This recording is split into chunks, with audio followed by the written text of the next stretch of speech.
I like to think of it as based on a true story, where because it's a song and it's going out to the public, I've made the story sound better than it actually is.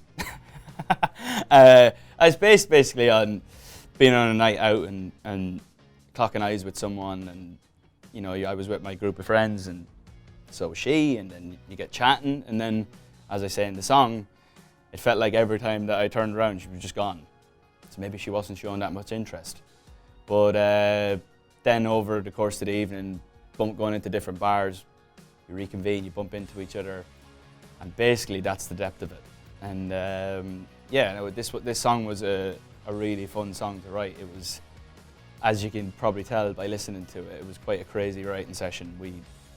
Nothing was really happening for a long time, and I just picked up electric guitar and started messing around and playing that riff in the middle of the song, and from there it just kind of kicked off, and we were just a lot of shouting and screaming, a lot of gang vocals, a lot of just trying all of our best melodies, throwing them aside and then coming back and making a bit of a jigsaw. But it was a really fun song to write, and hopefully when you listen to it you'll understand why. I think the next album will probably come out March next year. I've been working on it for a year, so I'm ready to go. And the songs are just starting to be, you know, finished off and mixed and whatever. Yes, it's going to be quite different. The first album, as I've been saying a lot recently, it represented exactly how I felt at the time.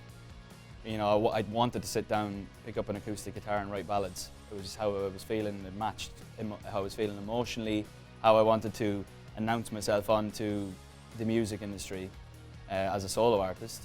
Having toured for a year, I get to look out at my fans every night of the week and get a real feel for what makes them sad, what makes them happy, what makes them jump around, what makes them want to rip the roof off the arena. And I think this time I just wanted to step it up a little bit, tempo-wise, rock it up a little bit, make it a bit more fun, and just go and write good, solid pop songs, I guess, and dress them up however afterwards.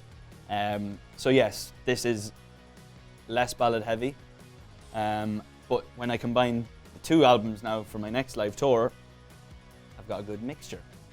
So I'm pretty happy with things, how they've gone. It's definitely a good transition into the next chapter for me musically. I haven't gone too crazy, but I've definitely stepped it up a little bit, I think. And now it's fingers crossed and hope that the millions like it instead of just me.